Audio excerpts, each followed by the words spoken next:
Nasa bukid nga ako ng uncle ko para mamitas ng sitaw, bulaklak ng kalabasa at saka mga turo. Yung iba dito ay inulam namin at yung iba naman ay binenta namin sa palengke.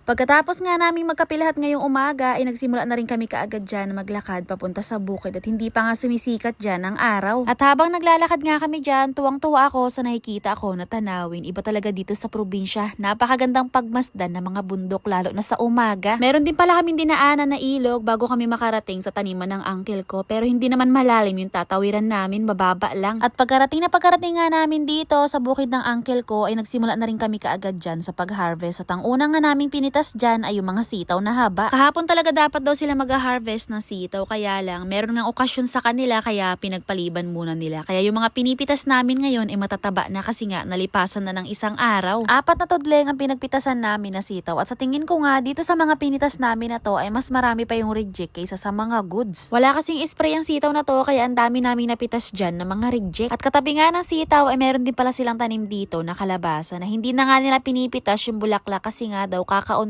tapos maliliit pa. Masasayang lang to kung hindi pipitasin ngayong umaga kasi kinabukasan ay siguradong lanta na to kaya pinagkukuha ko na rin. Eto na nga lang din na naisip ko na ulam namin mamayang tanghalian. Sasamahan na lang ng turo na sitaw at saka okra tapos may sahog na pritong isda. Bukod nga rin sa sitaw na haba at saka kalabasa, meron din pala silang tanim dito na sitaw na turo. Nakakatuwa ang tingnan itong mga sitaw na turo kasi napakadami niya talagang bunga. Kaya rin pala dumami ng ganito yung bunga ng turo nila kasi minsan hindi na nila maharap na pitasan. Kaya ako mapala ng ganito yung bunga niya kasi kasama na rin dyan pati na yung mga tuyo at saka yung mga reject kasi hindi nila pinipitas, iniiwan na nila. At ngayon nga ring umaga na nagpitas kami, sabi ni uncle, iwanan na nga rin daw namin yung mga reject na. Ang gagawin na nga lang daw doon ay patutuyuin na tapos kukuhanin na lang yung buto at yung buto nga na yun ay pwede ring ibenta. At nung inabot na nga kami dyan ng sikat ng araw, maya-maya nga lang din konti ay nauna nang umuwi dyan sila uncle kasi nga mag-aasikaso pa sila ng pagbukas ng tindahan. At ako naman nagpaiwan muna ako saglit kasi nga nakita ko na mayroong mga bunga yung okra. Namitas muna ako at isasama ko nga to sa ulam namin para mamayang tanghalian. At pagkatapos nga niyan, binuhat ko na rin to mga sitaw na pinitas namin at naglakad na nga rin ako niyan pa uwi. Hindi naman sobrang kalayuan ang bukid ng uncle ko kung lalakarin kasi sa likod ng maliit na bundok na yan ay bahay na nila. Bali ito palang mga sitaw na haba na to ay naiwan sa kanila at ang inuwi nga namin dito sa bahay para ibenta itong mga sitaw na turo. Pinadala pala sa amin to kasi nga marami pa silang mga nakadisplay na turo sa tindahan nila. At ang ginawa naman namin pagdating dito sa bahay ay tinali muna namin bago pinunta sa palengke. Pinili na nga lang namin pitasin dyan kanina yung mga goods kaya lang hindi talaga maiwasan na merong mapasama na mga reject. 26 tali pala lahat dyan yung mga nabigkis namin at pagkatapos nga niya nagbihis lang ako saglit at pinunta ko na sa palengke. Pagkarating nga namin dito sa palengke hindi ko alam kung magkano ang kuhaan ngayon ng turo pero nung nagtanong-tanong ako ang sabi nila ay 8 pesos daw ang isang tali. Bali 3 tindahan pala lahat dyan yung inabutan ko. Yung dalawa tag 10